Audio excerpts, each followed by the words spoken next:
পালাবো না, প্রয়োজন হলে ফখরুলের বাসায় গিয়ে উঠবো। ঠাকুরগাঁওয়ে বাসা আছে না, ঠিক না ভাই? ঠিক। পালাবে না, পালাবে না, যাই না তবু দেখা, পালাবে না, পালাবে না, যাই না তবু দেখা। তাদের সারা দেশটা এখন লাগে ফাঁকা ফাঁকা, ওদের সারা দেশটা এখন লাগে ফাঁকা ফাঁকা। আইন মন্ত্রী আটকে গেল আইনেরই ফাঁকে, দাড়ি সারা দরবেশের ভণ্ড ভণ্ড লাগে। আইন মন্ত্রী আটকে গেল আইনেরই ফাঁকে, দাড়ি সারা দরবেশের ভণ্ড ভণ্ড লাগে। শুনছি কত নেতা নেত্রী খাইতেছে ভাই ডান্ডা, বিচারপতি কালামানিকের ফাটিয়েছে আন্ডা। ওই একটিম আল্লাহর ওলি পীর সাহেব, ওদের অবস্থা কি?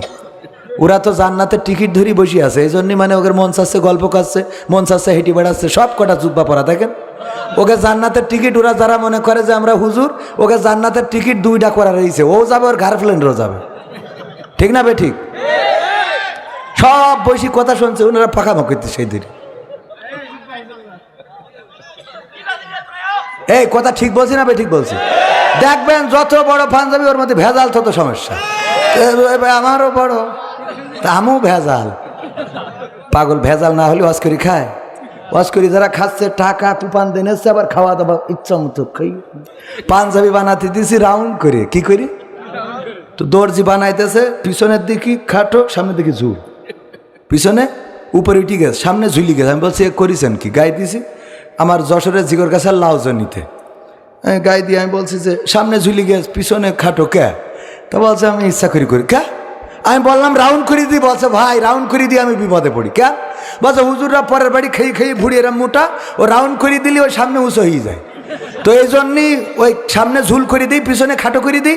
ওই পরের বাড়ি খাওয়া তো ভুড়ি মোটা থাকে, ওই যেটুক ঝুল ওটুক ভুড়িতে কভার করে রাউন্ড করে দেয়। সহ্য না করে পারা যায়? পরের বাড়ি এত খাওয়া খায় যে ভুড়িতে রাউন্ডটা কভার করে দেয়, বুঝতে পারিছেন? তো এই হলো আমাদের অবস্থা। ওয়াজ করি, মনে করেন না যে পরকালে, পরকালে কি হবে আমাকে আল্লাহ সেই ভালো জানে। আমির হামজা, আব্দুল আলামিন, তারপরে এই যে আরো বড় বড় হুজুর মিজানুর রহমান আজহারি, তারপরে হাফিজুর রহমান সিদ্দিকী, ওরা যদি জান্নাতে যায় তা আমি টেনশন মুক্ত। আর ওরা যদি কোনোভাবে আটকে যায় তা আমি কোনো কথা ছাড়াই আগেই দৌড় দেবো যে আমার ও দিয়ে কটা আটকে গেছে তা আমার হয়। কথা বোঝেননি? আল্লাহ মাফ করুন, বলেন আমিন। আল্লাহ যেন এই ময়দানটা রাষ্ট্রীয়ভাবে করার তৌফিক দেয়, বলেন আমিন। সরকার যেন বেতন দিয়ে রাখে যে কার কত কণ্ঠ ভালো, ওয়াজ করে ভালো, বুঝাই ভালো, এই লোকগুলোর বক্তা বানাই দেবো, ওরা যেই ওয়াজ করে বেড়াবে, মাসে মাসে বেতন পাবে। তাহলে আপনাদেরও টাকা লাগবে না, খালি আসবে এসে রাষ্ট্রীয়ভাবে ওয়াজ করে দিয়ে চলে যাবো। বলবো শেখ হাসিনা অনেক ভালো মানুষ। রাষ্ট্রীয় ওয়াজ তো এর বাইরে তো করা যাবে না। ঠিক আছে, দেন দিন, কি কি দিয়েছেন দেন। সাইদি সাহেবের গান, হ্যাঁ এটা গাবো। তাই এমপিকের গানটা তো গাতে হবে নাকি? টাইম তো চলে যাচ্ছে। আর এটা কি? ওই আকি আল্লামার গান, হ্যাঁ সব শোনাবো। সব শোনার দরকার আছে না নাই? থাকা যাবে শেষ পর্যন্ত? থাকবেন ইনশাআল্লাহ। রাদিয়াল্লাহু তাআলা আনহু শহীদ হওয়ার সময় আব্দুল্লাহ বিন রওহা দৌড়ে গিয়েছেন, যে দেখেন জাফর রাদিয়াল্লাহু তাআলা আনহু কালেমার পতাকাটা এমন ভাবে উত্তীর্ণ করে রেখেছেন যে মাথা থেকে, ধর থেকে মাথাটা আলাদা হয়ে গেছে, এক পাশে শরীর পড়ে আছে, এক পাশে মাথা। ওই মাথার মধ্যে দাঁতে কামড়ানো এখনো পতাকাটা উঁচু করে ধরা। এইভাবে যদি আপনারা আমরা রাজপথে থাকতে পারি, ওই ছাত্রদের মতো যদি আমরা রক্ত দেওয়ার সিদ্ধান্ত নিতে পারি। আমাদের বোনেরা বলেছিল সামনে স্বাধীনতা, পিছনে পুলিশ, সুতরাং স্বাধীনতার দিকে এগিয়ে যাব, বলেছে না বলে নাই? স্বাধীনতার দিকে আগিয়েছে, মরেছে, লাশ ফেলে রেখে চলে গিয়েছে সামনের দিকে। যেতে যেতে যেতে যেতে দেখা গিয়েছে যারা 41 সালের আগে ক্ষমতা ছাড়বে না, তারা ক্ষমতা তো ছেড়েছে এমনভাবে পালাইয়েছে যে বাংলাদেশে তাদের কোনো অস্তিত্ব এখন আর নাই। ঠিক না বেঠে? এই চেয়ার যারা ধরে রাখতে চেয়েছিল, ইতিপূর্বে আমরা ফেরাউনের ইতিহাস জানি, নমরুদের ইতিহাস জানি, হামানের ইতিহাস জানি, কারুনের ইতিহাস জানি, আবু জাহেলের ইতিহাস জানি, আব্রাহার ইতিহাস জানি, আমরা আব্দুল্লাহ বিন উবাইয়ের ইতিহাস জানি, গৌর গোবিন্দের ইতিহাস জানি। আমরা এই বাংলার জমিনেও অনেককেই দেখেছি যারা চেয়ারটা ধরে থাকতে চেয়েছিল, স্বৈরাচারী কায়দায় ক্ষমতা গ্রহণ করেছিল। আল্লাহ রাব্বুল আলামিন একে একে বিদায় করেছেন। ইতিহাসের সবচেয়ে বড় শিক্ষা হলো যে ইতিহাস থেকে কেউ শিক্ষা নেয় না। ঠিক না বেঠে? ইতিহাস দেখে পড়ে কিন্তু শিক্ষা নেয়, কথা কয় না, শিক্ষা নেয়। যদি শিক্ষা নিত তাইলে বোঝা উচিত ছিল বাংলাদেশের জনগণের সাথে, বাংলাদেশের পতাকার সাথে, বাংলাদেশের মানচিত্রের সাথে গাদ্দারি করে ইতিপূর্বে টিকতে পারে নাই। পাকিস্তানি হানাদারেরা বিতাড়িত হয়েছে, ব্রিটিশরা বিতাড়িত, ইংরেজরা বিতাড়িত হয়েছে, ইতিপূর্বে যারা ক্ষমতায় ছিল তারাও বিতাড়িত হয়েছে, বর্তমানে তারাও বিতাড়িত হয়েছে। এখন যারা আছে নতুন করে যদি তারা কোনো জুলুম, কোনো অত্যাচার, নির্যাতন, অন্যায় করে তারাও টিকতে পারবে। আমরা দেখেছি খাল খনন করতেছে, 3 জন উপদেষ্টা গেছে, কয়জন? তাই ওই মেশিনের পরে আবার কার্পেট বিছাইছে, লাল গালিচা, কি গালিচা?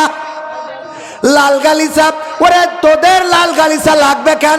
আমার রাসূলের তৈরি করা ইতিহাস থেকে শিখে নাও রাষ্ট্র কেমন করে চালাতে হয়। আল্লাহর নবী এমন সাহাবী বানালেন, ইসলামের দ্বিতীয় খলিফা ওমর রাদিয়াল্লাহু তাআলা আনহুর ব্যাপারে খবর আসলো, যদি ওমর এসে কুফায় এসে বলে তাইলে আমরা কর দেব, না হইলে ভ্যাট ট্যাক্স দেব না, না হইলে অমুসলিমরা বলল এই কুফায় ওমরকে আসতে হবে, এসে তার বলতে হবে যে এই রাষ্ট্রের জন্য ভ্যাট দাও, ট্যাক্স দাও, তা না হলে দেব না। এই কথা বলল কারা? অমুসলিমরা। কারা? গভর্নরকে জানিয়ে দিল সশরীরে যদি ওমর আসে তাইলে দেব, না হইলে দেব না। যেমন যদি এই ইউনিয়নে কেউ যায় কালেকশনের জন্য, যে চেয়ারম্যান সাহেব বলেছে এই টাকাটা দিতে, ও বলবে তোমার হাতে দেব না, চেয়ারম্যান এসে বললি দেবো, এরম বলে না? বলে না? কোনো একটা গোলমাল যদি হয় সালিশ মিটানোর জন্য, চেয়ারম্যান যদি বলে আমি একটা প্রতিনিধি পাঠালাম, এই প্রতিনিধি যদি যেয়ে বলে এই মাস সালিশ বিচারটা করার জন্য আমার দায়িত্ব দিয়েছে, সালিশ মিটিংয়ে যারা আসে তারা বলে যে না, চেয়ারম্যান এসে করে দিতে হবে, দরকার হলে 2 দিন দেরি করা লাগে, করবো। এরম বলে না? বলে না? মানবো, কিন্তু তুমি না, চেয়ারম্যানকে আসতে হবে। কুফাবাসী সেটাই বলল, যদি ওমর আসে তাইলে আমরা কর দেব, ট্যাক্স দেব, ভ্যাট দেব, যদি না আসে তাইলে দেব না। এই কথা বলার পরে খবর পাঠালো গভর্নর। খবর পাঠানোর পরে ওমর রাদিয়াল্লাহু তাআলা আনহু রওনা করলেন উট নিয়ে, সাথে ভৃত। যাওয়ার পথে অনেক পথ, 1-150 কিলোমিটার বা তারও কম বেশি হয়ে থাকতে পারে। এই পথ যাওয়ার সময় কিছু দূর যায়, ওমর রাদিয়াল্লাহু তাআলা আনহু উট থেকে নেমে আসে। নামার পরে যে ভৃত, যে গোলাম, এই কর্মচারীকে আবার উটের উপরে চাপিয়ে দেয়, নাও তুমি এখন উটের উপরে চেপে বসো, আমি একটু রশি টানি। তারপরে আবার রশি টেনে সমপরিমাণ যাওয়ার পরে আবার ওমর ওঠে, ভৃত নেমে আসে, গোলাম নেমে আসে, আবার ওমর ওঠে রাদিয়াল্লাহু তাআলা আনহু, আবার ওমর নেমে আসে, ওই গোলাম ভৃত ওঠে। যখন এইভাবে টানতে টানতে ওই কুফাবাসীর সেই মিলিশে, সেই মিটিংয়ে, সেই মজলিসে, সেই জনসভায়, সেই সেমিনারে যখন পৌঁছালো, সেই সময় ছিল ওমর রাদিয়াল্লাহু তাআলা আনহুর রশি টানার পালা। সেই সময় কার পালা? ওমর রাদিয়াল্লাহু তাআলা আনহুর পালা। ওমর রাদিয়াল্লাহু তাআলা আনহু টেনে নিয়ে যাচ্ছেন, উটের পরে বসা তার গোলাম। ওরা তাড়াতাড়ি করে উটের কাছে চলে যেয়ে উনারে খুব কায়দা করে আপ্যায়ন করে নামাচ্ছে। কয় আমি না, আমি না, ওই সামনের লোক। আমি না? কে? ওই সামনের লোক। আমার মাঝে মাঝে ঘটে, আমি নিজের গাড়িটা নিজে চালাই, মাহফিলে যাই, নিজের গাড়ি নিজে ড্রাইভ করে কুষ্টিয়ায় গেলাম, বলতেছে ভাই হুজুরির আগে নামাই দেন। আমি বলছি গাড়ি পার্কিং করবো কোথায়? কয় আগে হুজুরির নামান, তারপরে বলতেছি। আমি বললাম বলেন গাড়িটা পার্কিং করবো কোথায়? আজ থেকে 2-3 বছর আগে, তখন আমার এত ভালো চেনে না কেউ। উনার হয়ে গেছে রাগ, হুজুর আগে নামান, আপনি খালি কথার মধ্যে কথা কয়, হুজুর নামান, তারপরে গাড়ি ঘরে পার্কিং করতে হয় সেটা দেখতেছি, হুজুর নামান আগে। আমি বলছে ভাই হুজুর আমি নিজে, হুজুর ড্রাইভিং করে নিজেই, অসুবিধা আছে? আমাদের দেশে অলস চেয়ারম্যান আগে কোলা চুরি করে খেত, কোনো না কোনো ভাবে চেয়ারম্যান হয়েছে, হওয়ার পরে এখন মোটর সাইকেল কিনেছে, ওর আবার রেখে ড্রাইভার আছে না? নাই? কলা চোর চেয়ারম্যান আবার ড্রাইভার রাখে। কে তুই নিজে গাড়ি চালালে অসুবিধা? খুব ভাব বেড়ে গেছে, জনগণের টাকা টের পাও না, কথা কয় না। যেই চেয়ারম্যান হওয়ার আগে ড্রাইভার নাই, কিন্তু হওয়ার পরে ড্রাইভার আছে, বলবেন এটা ভেজাল চেয়ারম্যান। কি জাল? কি জাল? জোরে বলেন কি জাল? আরো জোরে, জোর হইল না? এই জাতীয় ভেজাল চেয়ারম্যান কি চলবে? না, চলবে না। চেয়ারম্যান তার নিজের কাজ নিজে করতে হবে। ওমর রাদিয়াল্লাহু তাআলা আনহু নিজের কাজ নিজে করতেন। হত্যা করার জন্য এক ইহুদি গিয়েছে, বাড়িতে মেহমান সেজে ঘরের মধ্যে ঢুকেছে। ওমর রাদিয়াল্লাহু তাআলা আনহু আপ্যায়ন করেছে, খাওয়া দাওয়া করাইছে, যত্ন করেছে। খুব যত্ন করার পরেও ওই রাতে ওই ইহুদি লোকটার পেট খারাপ করেছে, ওই বিছানার মধ্যে পায়খানা করে ফেলেছে।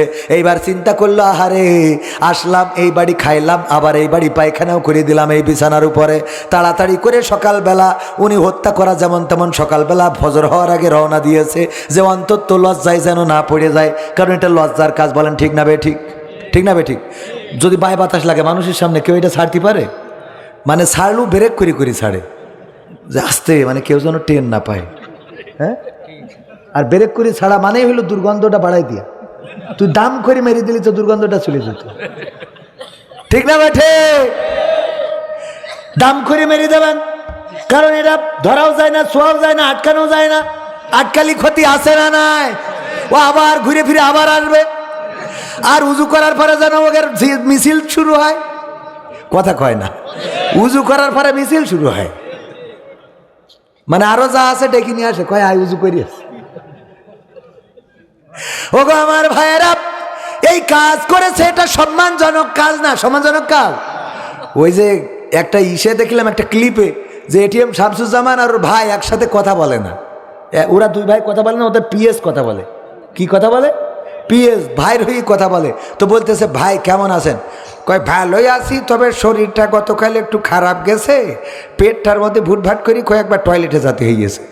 তো পরে এটিএম শামসুজ্জামান বলতেছে, তোর এই টয়লেটে যাওয়া লেগেছে গতকাল রাতে আমার কখন? তা বলছে, আসলে মাতব্বর সাহেব, ওই আমি গেছিলাম, ওইটা আপনার মধ্যে ঢুকে গেছে। তো বলতেছে, এটা বলা তোমার ঠিক হয় নাই, কারণ এটা সম্মানজনক একটা রোগ না। পেট খারাপ করা এটা অসম্মানজনক একটা বিষয়। এটা তুমি কেন বলেছ আমার মধ্যে? বোঝেননি? হুজুর তো নাট্যকার, সব রকম ক্ষতি পারে, কিন্তু বলে কম। এখন বলা কমাই দিছি, কারণ আমার সমালোচনা করবেন, হুজুর এই করে ওই করে। আসেন 2 ঘন্টা ওয়াজ করে দেবো, যা জানি তাই বলবো। বাল্লিগু আননি বলা ভাইয়া, একটা আয়াত জানলেও প্রচার করো। আমি একটা জানি একটা বলবো, কি খেলা হবে? ঠিক না বেঠে? সমালোচনার দিন শেষ, এখন হবে হকের বাংলাদেশ। কিসের বাংলাদেশ? মাজলিসুল মুফাসসিরিনের প্রোগ্রামে যাচ্ছে, অনেকেই কয় আপনি একজন নাট্যকার মানুষ, আপনিও যাচ্ছেন। তাই বললাম, আমাদের আমির হলো ডাক্তার, তো ডাক্তারের বক্তৃতা শুনতে আবার কি নাট্যকার হলে অসুবিধা আছে?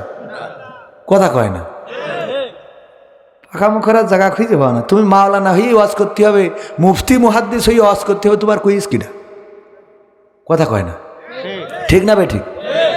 উনি হুজুর আওয়াজ করে, বাবারা ভালো হয়ে যাও, ইসলামের পথে আসো, কালেমার পতাকা নিয়ে তোমার নবীর সাহাবীর মতো নেতৃত্ব দিতে হবে, তোমার মসজিদের ইমামতি করতে হবে, খুতবা দিতে হবে, মিছিলের নেতৃত্ব দিতে হবে। এখন যদি কোনো যুবক IABA পাশ করে এসে আল্লাহওয়ালা হয়ে যায়, ও যদি নামাজি হয়, রোজাদার হয়, কোরআন বলা শুরু করে, ওই হুজুরি আবার বলবে, ও আবার কোন মাদ্রাসায় পড়ি যখন ওয়াজ করে? কথা কয় না। ও তো তোর ওয়াজ শুনে ভালো হলো। কথা কয় না। তোর কাছে ওয়াজ শুনে ও জেনারেল পড়ছিল, তাও তো 1 লাইনে হাঁটছিল, ওটা বাদ দে। তুই আগে দাড়ি ছিল না, এখন দাড়ি রেখে বউ চলে গেছে, তাও রেখে দিয়েছে। এরম আছে না নাই? বউ কই দাড়ি রাখলে থাকবো না, কই না থাকিস যা, তোর দাড়ি আমি রাখবো। এই সিদ্ধান্ত নিয়ে সেই ইসলামের পথে। এখন আবার মাওলানা সাহেব কয়, ও কোন মাদ্রাসার ছাত্র, ও কোন মাদ্রাসা থেকে টাইটেল নিয়ে আইসো, ওয়াজ করে। ও তো তোর কাছ থেকে হুজুর ওয়াজ শুনে তো ওয়াজ করে, পাগল। তুই করলি ভালো হতে হবে, জান্নাতে, তো জান্নাতে যাওয়া লাগবে না ওর? কথা কয় না। আমাদের কি যে ন্যারো মাইন্ড, কিরাম বোর্ড খেলে ছোট ছোট বাচ্চা শিশুরা, বিড়ি টানে, এ নিয়ে কারোর কোনো মাথা ব্যথা নেই। অথচ যেই বাচ্চাটা মসজিদে যায়, ছোট বাচ্চা, যেই যদি মসজিদে একটু হাসাহাসি করে, কেউ একজন পেতে দিয়েছে, মানে বাই বাতাস, এইটা দেখা যাচ্ছে যে হাসাহাসি শুরু করে দিয়েছে। এটা তো স্বাভাবিক, বাচ্চারা করবে না? করবে না তো করবে। ওরে বাবা, আত্মাহিয়াতু আত্তাহিয়াতুলিল্লাহি ওয়া কাজ ছেলে যে হাসতেছে, আত্তাহিয়াতুলিল্লাহি ওয়া সালাওয়াতু তাইয়্যিবাতু, ধরবো, নামাজ শেষ করিনি। আল্লাহুম্মা সাল্লি আলা মুহাম্মাদ। সহ্য করতে পারছি না তো নামাজটা, সালাম ফিরো হুজুরাত, আল্লাহুম্মা সাল্লি আলা মুহাম্মাদ ওয়া আলা আলি মুহাম্মাদ, সালাম, আসসালামু আলাইকুম ওয়া রাহমাতুল্লাহ। এই কাজ ছেলে রে, এই কা ধরি নাই, এই কাজ ছেলে রাসূলুল্লাহ, কাজ ছেলে করে। আরে বাবা, আছে না নাই? কাজ ছেলে, কাজ ছেলে, কাজ ছেলে। তুই তো এই সময় বিড়ি টেনে বেড়াইছিস দোকানের পিছনে বসে, ঠিক না বে ঠিক? তুই নামাজের কি বুঝবি? বাচ্চা বয়সে নামাজ পড়ার, ছোট বাচ্চারা মক্তবে যাবে, তাদের উৎসাহ দেবেন, তাদের অনুপ্রেরণা যোগাবেন। ছোট ছোট বাচ্চা শিশুরা তারা মসজিদে গেলে তাদেরকে ডেকে পকেটে চকলেট ধরাই দেবেন। আমিও পকেটে এই যে চকলেট রাখছি নিয়মিত, বাচ্চা শিশু আসলে ধরাই দিচ্ছি। হ্যাঁ, এগুলো করবেন, ওর দিয়ে আপনি তো বাচ্চা, মুরব্বী মানুষরা বাচ্চাদের সমান না। আল্লাহ কবুল করুন, বলে না আমিন। হ্যাঁ, তো এইগুলো দেবেন, দিলে একটা চকলেট পেয়ে ও দেখবে, ওর বলতে হবে যে দেখো আর হাসাহাসি করবা না দাদু, তুমি সুন্দর করবে, দাদু শোনো আর হাসাহাসি করা যাবি না, তোমার জন্য এই যে আমি চকলেট এনেছি এটা নাও, খবরদার যেন আর হাসবা না, এটা খাও, আবার আসরে আসবা তোমাকে আবার চকলেট দেবো। ও আসবে না? আসবে না? ও খুশি আরো তিনজন ডেকে নিয়ে আসবে। ও না করে আরে বাবা এমন ধমক দেয় যে ও পরে মসজিদে যাওয়া ছেড়ে দেয়। এবার যখন গাঞ্জা টানে তখন আর প্রতিবাদ করে না, করে? তখন আর প্রতিবাদ করে না। এই জন্যে আমাদের ইসলাম বুঝতে হবে। অনেকেই আছে এই যে দেখবেন এখন স্কুটি কুড়া, এই যে মোটরসাইকেল মেয়েরা চালায়, এ নিয়ে বাঁকা চোখে দেখে, এমন আছে না নাই? বাঁকা চোখে দেখে, আছে না নাই? আমি আপনাদের ক্লিয়ার করে বলতে চাই, বাঁকা চোখে দেখবেন না। কারণটা কি? কারণ হলো এখন এখান থেকে যদি কারো জয়পুরহাট যেতে হয় রাস্তায় দাঁড়ায় থাকতে হবে কতক্ষণ? যতক্ষণ পর্যন্ত একটা গাড়ি না আসে। এই গাড়ি আসার আগ পর্যন্ত মানুষ যাওয়া আসা করে না, করে না? এর মধ্যে যত পর্দাশীল হোক, হঠাৎ বাতাস আসলো, নেকাব আছে, হিজাব আছে, বাতাস এসে যদি ঠাস করে একটু উড়ে যায় তাহলে বক্ষদেশ দেখা যায় না, যায় না? তো চাচা আসতেছে হঠাৎ, চোখের পরে পড়ে না, পড়ে না? গুণা ওরও হলো, এও দাঁড়ায় থাকলো, সমস্যা আছে না নাই? আবার ইজি বাইকই বারবার ড্রাইভারের হাত মেরি দাঁড়াও, জায়গা আছে জয়পুরহাট যাবো না, হবে না। দেখা যাচ্ছে এমন একটা ইজি বাইক আসলো, অটো, যে বাইকই খালি একটা সিট আছে, বাকি সব পুরুষ। এখন ও যেহেতু যাওয়াই লাগবে, সুতরাং ওখানে বসা ছাড়া তো কোনো রাস্তা নাই, তাহলে ওই জায়গায় বসি ঘেঁষা খালি গুণা আছে না নাই? কথা কয় না? আজ যদি একটা স্কুটি চালায়, একটা মোটরসাইকেল, তার মতো বাড়ি হুজুরির বউ মোটরসাইকেল স্টার্ট দিয়ে, এখন তো পাও মারা লাগে না, টিপ দিলে হয়ে গেল, হ্যাঁ চলে গেল জয়পুরহাট, কাজ সেটি চলে আসলো। কেউ কি দেখলো না কারোর সাথে ঘষা লাগলো? কোন তো কোনটা ভালো? গিয়ার মারা ভালো না? তাহলে এইটা নিয়ে বাঁকা চোখে দেখে কিরম লাগে। এই জন্যই মাদ্রাসা, স্কুল, কলেজ মেয়েদেরকে এখন প্রতিষ্ঠান দায়িত্ব নেবে, তাদেরকে ড্রাইভিং শিখাবে। কি শিখাবে? মনে থাকবে এটা? নিজের বোর নিজে শিখাই দিতে হবে। তুমি আপনি হঠাৎ আহত হয়েছে, নিহত তার দেখতে যাইতে হবে না, ধূপ করে গিয়ে আদতে চলে যাবে আপনার কাছে, এই আহত হাসপাতালে নিয়ে যাবে। হ্যাঁ, শিখাবেন, মনে থাকবে। হ্যাঁ আছে যখন, তাহলে অসুবিধা কি? শিখাই দেবেন। আপনি অসুবিধে, আপনার হঠাৎ অসুস্থ হয়েছেন, আপনার স্ত্রী আপনার হাসপাতালে নিয়ে যাবে, অসুবিধা আছে কোনো? তাই না? এইটাই তো ইসলাম। বোঝে না আরেকজনের সাথে ঘষা খাবে, ওইটা ভালো। কথা কি বোঝা গেছে? আমরা না বুঝে লাফাই, খালি না বুঝে লাফাই। ভালো করে বুঝবেন জিনিসটা, বুঝলি দেখবেন যে ইসলাম কত সুন্দর। আমাদের সেই ইসলাম মানার দরকার আছে না নাই? না মানলে তো দেশে জায়গা হবে না, পালাই যাওয়া লাগবে। এমপিরা সব কোথায় গেল? মন্ত্রীরা সব কোথায় গেল? কোথায় কাদের কাকা? তাদের ছাড়া দেশটা এখন লাগে ফাঁকা ফাঁকা। পালাবো না, প্রয়োজন হলে ফখরুলের বাসায় গিয়ে উঠবো। ঠাকুরগাঁওয়ে বাসা আছে না? ঠিক না ভাই? ঠিক। পালাবে না, পালাবে না, যাই না তবু দেখা। পালাবে না, পালাবে না, যাই না তবু দেখা। তাদের ছাড়া দেশটা এখন লাগে ফাঁকা ফাঁকা, ওদের ছাড়া দেশটা এখন লাগে ফাঁকা ফাঁকা। আইন মন্ত্রী আটকে গেল আইনেরই ফাঁকে, দাড়ি ছাড়া দরবেশের ভণ্ড ভণ্ড লাগে। আইন মন্ত্রী আটকে গেল আইনেরই ফাঁকে, দাড়ি ছাড়া দরবেশের ভণ্ড ভণ্ড লাগে। শুনছি কত নেতা নেত্রী খাইতেছে ভাই ডান্ডা, বিচারপতি কালামানিকের ফাটিয়েছে আন্ডা। ওই একটিম আল্লাহর ওলি পীর সাহেব, ওদের অবস্থা কি? ওরা তো জান্নাতের টিকিট ধরি বসে আছে, এই জন্যই মানে ওদের মন চাচ্ছে গল্প করছে, মন চাচ্ছে হেঁটে বেড়াচ্ছে, সব কটা জুব্বা পরা। দেখেন ওকে জান্নাতের টিকিট, ওরা যারা মনে করে যে আমরা হুজুর, ওকে জান্নাতের টিকিট দুইটা করা রয়েছে, ও যাবে, ওর গার্লফ্রেন্ডও যাবে। ঠিক না বে? ঠিক। সব বৈশি কথা শুনছে, ওনারা পাকামো করতে সেই দিন। এই কথা ঠিক বলছি না বে? ঠিক বলছি। দেখবেন যত বড় পাঞ্জাবি, ওর মধ্যে ভেজাল তত সমস্যা। আমারও বড়, তা আমিও ভেজাল। পাগল ভেজাল না হলে ওয়াজ করি খায়? ওয়াজ করি যারা খাচ্ছে টাকা তুফান দেন এসছে, আবার খাওয়া দাওয়া ইচ্ছা মতো খাই। পাঞ্জাবি বানাতে দিছি রাউন্ড করে, কি করি তো দর্জি বানাইতেছে, পিছনের দিকে খাটো, সামনের দিকে ঝুল, পিছনে উপরে উঠে গেছে, সামনে ঝুলি গেছে। আমি বলছি করেছেন কি? গায়ে দিছি আমার যশোরের জিগর কাছে লাউজনিতে গায়ে দিয়ে। আমি বলছি যে সামনে ঝুলি গেছে পিছনে খাটো কে? তো বলছে আমি ইচ্ছা করি করি। কে? আমি বললাম রাউন্ড করে দিই। বলছে ভাই রাউন্ড করে দিয়ে আমি বিপদে পড়ি। কে? বলছে হুজুররা পরের বাড়ি খেয়ে খেয়ে ভুড়ি এরা মোটা, ও রাউন্ড করে দিলে ওই সামনে উঁচু হয়ে যায়, তো এই জন্যই ওই সামনে ঝুল করে দিই, পিছনে খাটো করে দিই। ওই পরের বাড়ি খাওয়া তো ভুড়ি মোটা থাকে, ওই যেটুক ঝুল ওটুক ভুড়িতে কভার করে রাউন্ড করে দেয়। সহ্য না করে পারা যায়? পরের বাড়ি এত খাওয়া খায় যে ভুড়িতে রাউন্ডটা কভার করে দেয়, বুঝতে পারিছেন? তো এই হলো আমাদের অবস্থা। ওয়াজ করি, মনে করেন না যে পরকালে কি হবে আমাদের আল্লাহ সেই ভালো জানে। আমির হামজা, আব্দুল আলামিন, তারপরে এই যে আরো বড় বড় হুজুর মিজানুর রহমান আজহারি, তারপরে হাফিজুর রহমান সিদ্দিকী, ওরা যদি জান্নাতে যায় তা আমি টেনশন মুক্ত। আর ওরা যদি কোনোভাবে আটকে যায় তা আমি কোনো কথা ছাড়াই আগেই দৌড় দেবো যে আমার ও দিয়ে কটা আটকে গেছে তা আমার হয়। কথা বোঝেননি? আল্লাহ মাফ করুন, বলেন আমিন। আল্লাহ যেন এই ময়দানটা রাষ্ট্রীয়ভাবে করার তৌফিক দেয়, বলেন আমিন। সরকার যেন বেতন দিয়ে রাখে যে কার কত কণ্ঠ ভালো, ওয়াজ করে ভালো, বুঝায় ভালো, এই লোকগুলোর বক্তা বানাই দেবো, ওরা যেই ওয়াজ করে বেড়াবে, মাসে মাসে বেতন পাবে। তাহলে আপনাদেরও টাকা লাগবে না, খালি আসবে এসে রাষ্ট্রীয়ভাবে ওয়াজ করে দিয়ে চলে যাবো। বলবো শেখ হাসিনা অনেক ভালো মানুষ। রাষ্ট্রীয় ওয়াজ তো এর বাইরে তো করা যাবে না, জানেন? ঠিক আছে, দেন দিন কি কি দিয়েছেন দেন। সাইদি সাহেবের গান, হ্যাঁ এটা গাবো। তাই এমপিকের গানটা তো গাতে হবে নাকি? টাইম তো চলে যাচ্ছে। আর এটা কি? ওই আকি আল্লামার গান, হ্যাঁ সব শোনাবো। সব শোনার দরকার আছে না নাই? থাকা যাবে শেষ পর্যন্ত? থাকবেন ইনশাআল্লাহ? থাকবো না কারা কারা?